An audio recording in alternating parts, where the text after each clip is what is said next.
कृपया इस चैनल को लाइक, शेयर और सब्सक्राइब करें।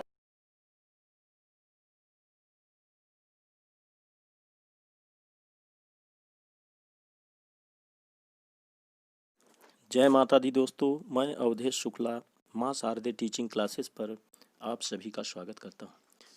आज का टॉपिक है गॉस के नियम से कूलाम के नियम की व्युत्पत्ति। गॉस के नियम से कूलाम के नियम की व्युत्पत्ति। सर्वप्रथम हम चित्र पर ध्यान देते हैं। माना बिंदु O पर एक बिंदु आवेश प्लस Q स्थित है। ये बिंदु O है, इस पर कोई प्लस Q आवेश स्थित है। इससे R दूरी पर कोई बिंदु P है। यदि बिंदु P पर एक अल्पांश ds की परिकल्पना की जाए तो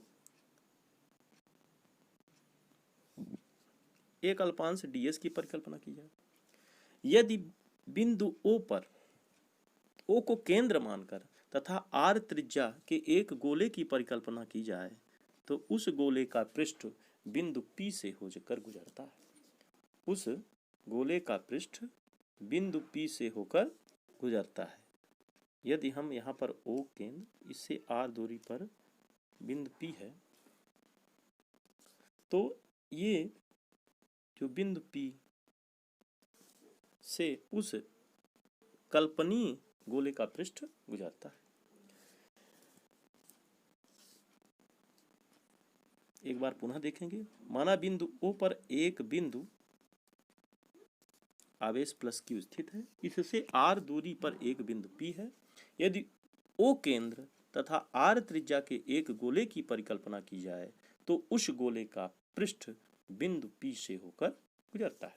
इस गोले का पृष्ठ गाउसियन पृष्ठ की तरह व्यवहार करता है।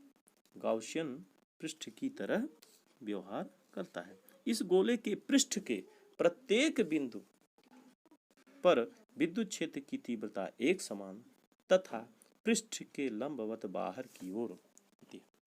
इस गोले के पृष्ठ के प्रत्येक बिंदु पर विद्युत क्षेत्र की तीव्रता एक समान तथा पृष्ठ के लंबवत बाहर की ओर होती है। अतः R त्रिज्या के गॉसी पृष्ठ से निकलने वाला R त्रिज्या के गॉसी पृष्ठ से निकलने वाला संपूर्ण विद्युत फ्लक्स होता है। तो हमने पहले भी बताया है कि हम फाई ई लेते हैं और किसी अल्पांश के कारण विद्युत फ्लक्स को हम डी फाई ई लेते हैं। क्या लेते हैं? D phi E. तो यहाँ पर क्या ले रहे हैं? संपूर्ण विद्युत फ्लक्स, इसलिए फाई ई लेंगे। फाई ई बराबर संपूर्ण विद्युत फ्लक्स है तो बंद पृष्ठ ई वेक्टर डॉट ds और ई ds cos थीटा। चूंकि यहाँ पर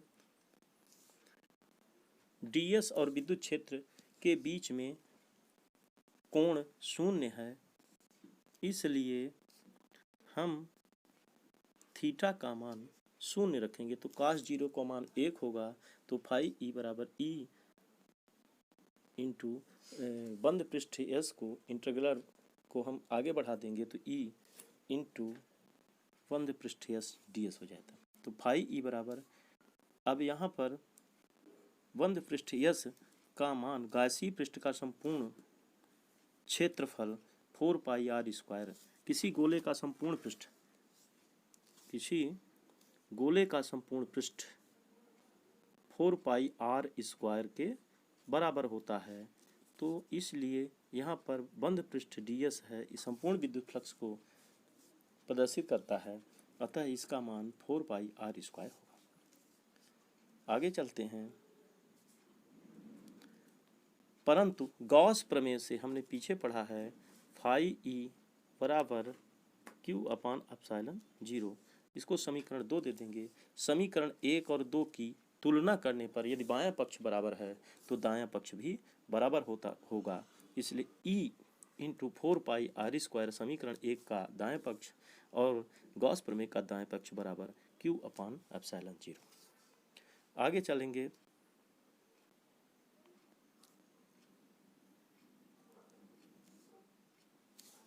तो ई बराबर हो जाएगा Q upon 4 pi epsilon 0 into R square.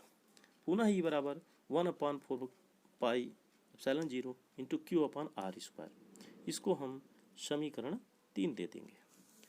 परंतु बिंदु P पर एक अन्य परीक्षण आवेश Q0 की कल्पना की जाए तो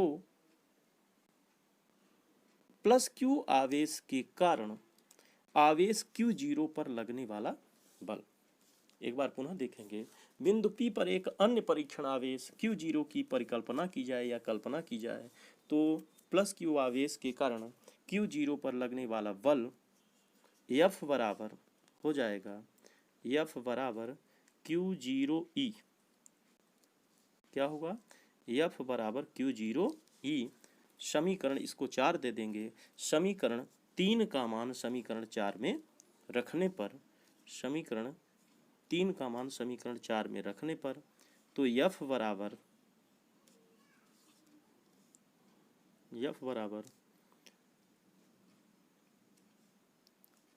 1 upon 4 pi epsilon 0 into Q0 upon R square. और यहाँ पर यह बल का मात्रक क्या होता है? न्यूटन। तो न्यूटन होगा। यही गॉस प्रमेय के द्वारा कूलाम के नियम की व्युत्पत्ति का व्यंजक है। गॉस प्रमेय के द्वारा कूलाम के नियम का व्यंजक है। धन्यवाद। अगली वीडियो में फिर मिलेंगे। जय माता दी।